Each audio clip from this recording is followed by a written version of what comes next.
Assalamualaikum warahmatullahi wabarakatuh. Halo guys, kembali lagi bersama saya di Kita Film. Di video kali ini saya akan membahas alur cerita sebuah film Cina yang berjudul Forbidden Zone.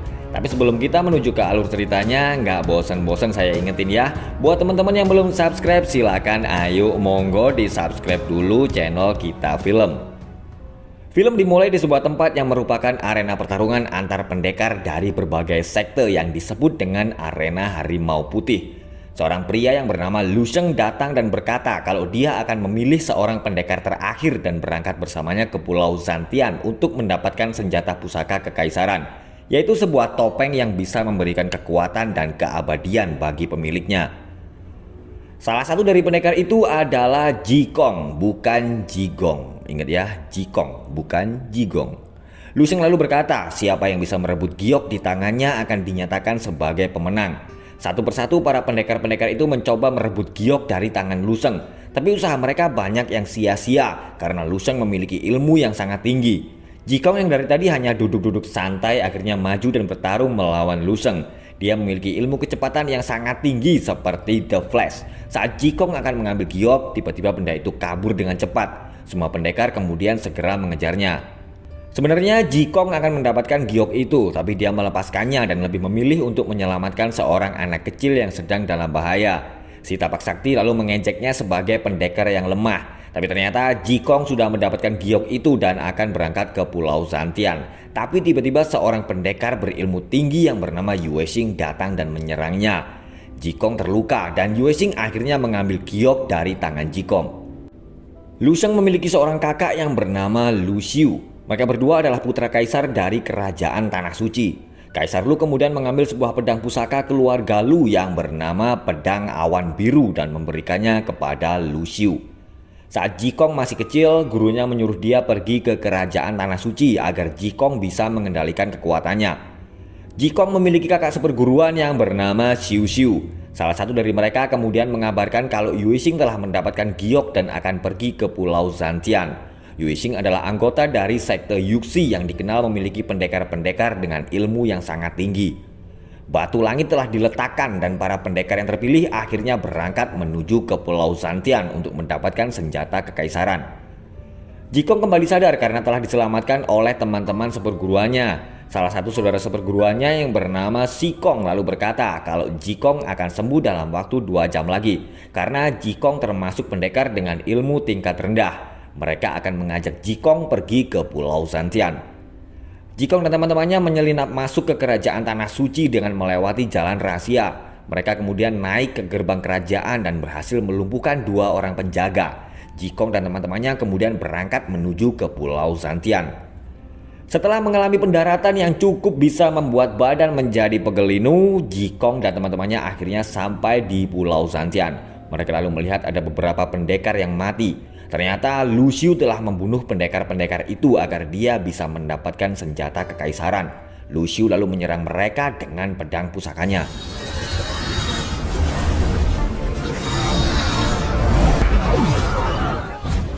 Xiu Xiu menyuruh agar Jikong segera pergi dan membawa pedang pusaka milik guru mereka. Teman-teman Jikong rela berkorban agar dia bisa mendapatkan senjata kekaisaran.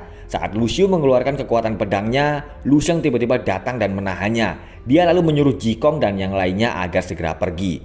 Akhirnya terjadilah pertarungan 2 saudara dari keluarga Lu.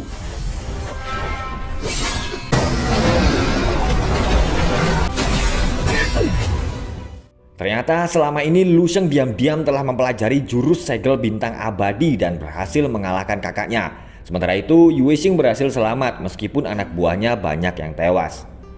Saat Jikong memegang senjata pedang patah milik gurunya, dia melihat suatu tempat yang hancur dan terbakar. Xiu Xiu lalu berkata kalau seseorang menggunakan senjata kekaisaran dengan tujuan untuk mendapatkan keabadian, maka mereka akan mendapatkan malapetaka. Xiu Xiu yakin kalau gurunya memiliki alasan yang sangat kuat dengan mengirim Jikong ke kerajaan Tanah Suci. Padahal Xiu Xiu adalah kakak pertama dan tingkat ilmunya juga lebih tinggi daripada Jikong. Dan mereka yakin kalau Jikong bisa mendapatkan senjata kekaisaran itu, maka malapetaka tidak akan terjadi. Mereka kemudian masuk ke dalam sebuah gua dan melihat banyak pendekar yang berubah menjadi patung.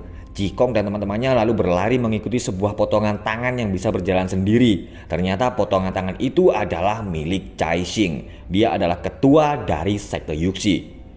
Cuaca tiba-tiba berubah menjadi bersalju. Jikong lalu bertemu dengan Yuixing yang sedang ketakutan. Tiba-tiba ada seekor monster yang keluar dari sungai dan menyerang mereka.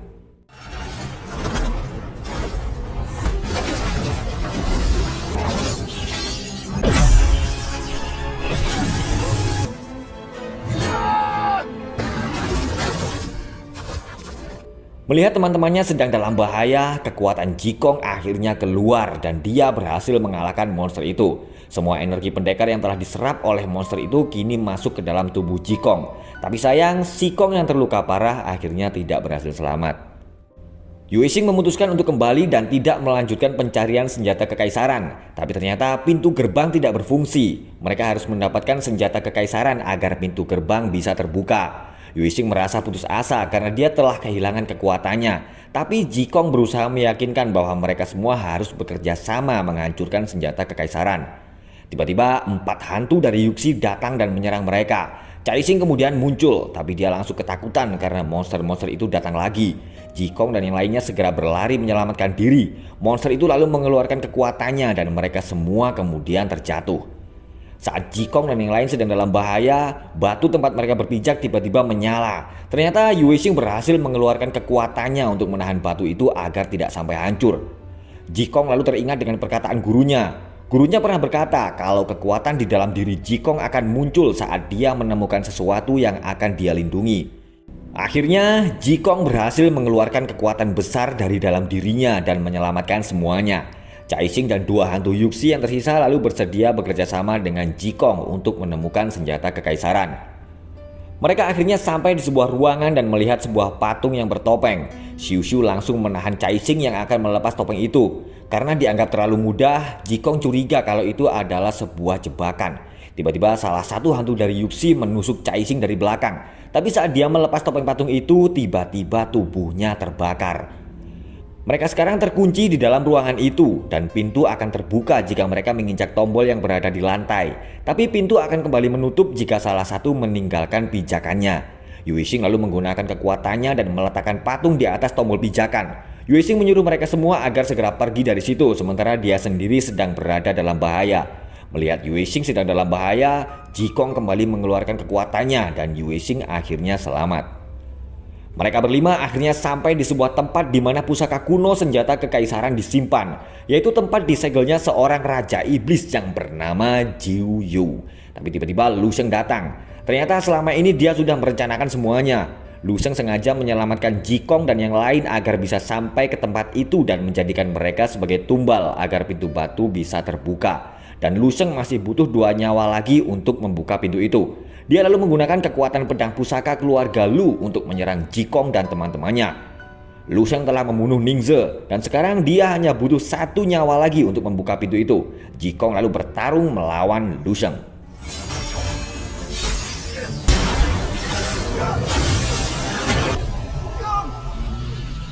Jikong sedang dalam bahaya karena Lu Sheng mengeluarkan jurus segel bintang abadi. Raksasa iblis dari jurus itu lalu menghajar Jikong sampai mati. Pintu batu akhirnya terbuka, tapi Xiu segera berlari mengambil pusaka pedang patah dan akan masuk ke dalam. Sementara itu, Yuixing berusaha menahan Lu Sheng. Xiu akan menghancurkan senjata kekaisaran yang berada di jenazah Jiu Yu, tapi Lu Sheng dengan cepat menghentikannya dan akhirnya Lu Sheng memakai topeng pusaka senjata kekaisaran. Para monster mulai berdatangan karena pemimpin mereka telah bangkit. Ternyata sang raja iblis Jiu Yu telah memanfaatkan Lu Sheng agar dia bisa bangkit ke dunia dan membunuh semua pendekar di kerajaan Tanah Suci. Pulau Zantian tiba-tiba bergetar. Seluruh penduduk kerajaan Tanah Suci sedang berada dalam bahaya karena Jiu Yu akan menjatuhkan Pulau Zantian di atas kerajaan mereka. Caixing menyuruh Yuixing dan Xiu sebisa mungkin mengulur waktu, sementara dia akan mencoba menghidupkan Jikong. Kaisar Lu memerintahkan para pendekar membentuk formasi pedang untuk melindungi kerajaan Tanah Suci. Tapi formasi itu ternyata tidak cukup kuat untuk menahan kekuatan Jiu Yu. Sementara itu, Yuixing mengeluarkan seluruh kekuatannya untuk menahan serangan para monster. Merasa tidak ada pilihan lain, Yuixing lalu menghancurkan jembatan dan mengorbankan dirinya. Caixing kemudian menggunakan seluruh kekuatannya agar Jikong bisa hidup kembali. Jikong terbangun di sebuah tempat. Dia lalu bertemu dengan pria misterius yang berkata kalau Jiuyu hanya bisa dikalahkan oleh Kaisar Agung. Pria misterius itu tiba-tiba berubah menjadi raksasa. Dan ternyata dia adalah sang Kaisar Agung, yaitu diri Jikong ribuan tahun yang akan datang. Dia berkata kalau ini adalah kesempatan bagi Jikong untuk bisa menghentikan Jiuyu. Jikong akhirnya kembali dan menyelamatkan Xiu. Dia lalu terbang melesat ke langit untuk bertarung melawan Jiuyu. Kilatan petir menyambar pusaka pedang patah dan menghabisi para monster. Jikong telah kembali dan dia siap bertarung melawan Jiuyu yang ingin menguasai dunia. Akhirnya terjadilah pertarungan sengit antara Jikong melawan Raja Iblis Jiuyu.